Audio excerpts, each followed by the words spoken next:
Louange à Dieu, le créateur des mondes, nous demandons à Dieu d'élever le grade de notre bien-aimé le prophète Mohammed.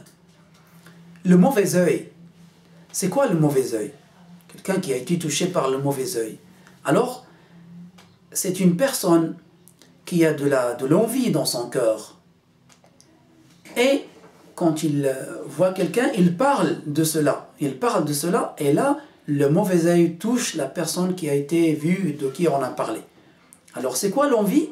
Que quelqu'un t'envie, ça veut dire qu'il a vu que tu as un bienfait.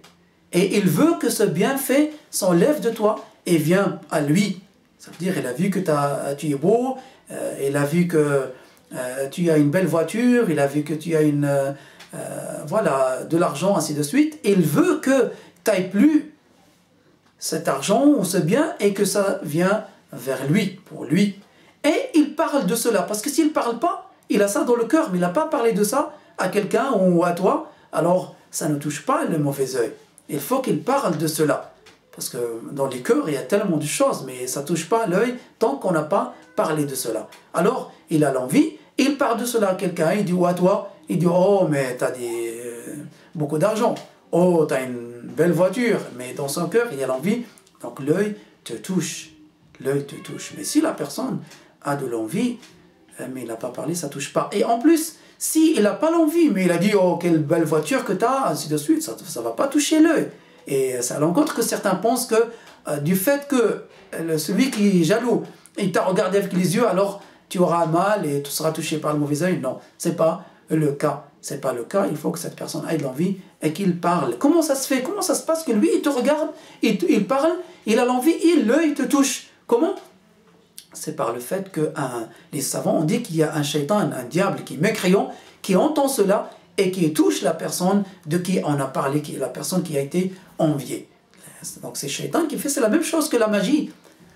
La magie de laquelle on va parler dans le sujet qui va suivre, Inch'Allah, on va parler de cela, les causes, comment se préserver de cela, comment les gens qui font la magie font avec les diables, ainsi de suite. Cela, on va l'expliquer dans la prochaine séance, Inch'Allah. Mais c'est là, donc on a dit, quand est-ce que ça touche? Mais pour que la personne, s'il pense qu'il a de l'envie envers quelqu'un, il veut parler, et il n'a pas envie que le mauvais œil touche cette personne, il pense qu'il a de l'envie, alors qu'est-ce qu'il fait? Il dit « Masha'Allah ».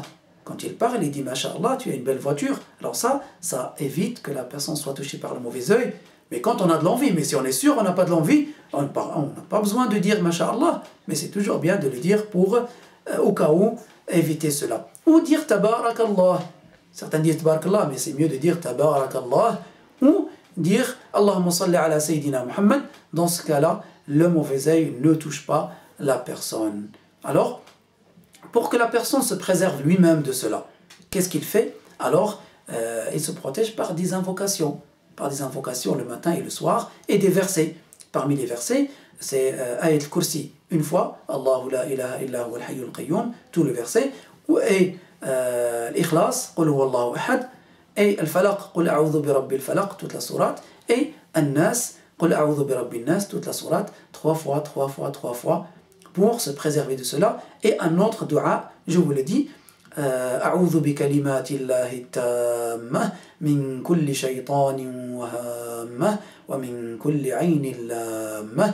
Il faut bien protéger ou préserver la prononciation pour qu'il y ait de la baraka dans les versets ainsi que dans l'invocation. Donc, il faut dire ça 3 fois. Ou plutôt, a'udhu bi kalimatillahi tammah, ce dua que j'ai dit, il faut le dire 3 fois, c'est mieux. Et il y en a qui se protègent par le fait de faire du bourreau et ainsi de suite. Il y a des gens qui connaissent ça. Ça aussi, ça peut enlever le mauvais œil. Mais le meilleur, c'est les versets le matin et soir. Chaque fois qu'ils se réveillent et au coucher du soleil, toujours dire ça.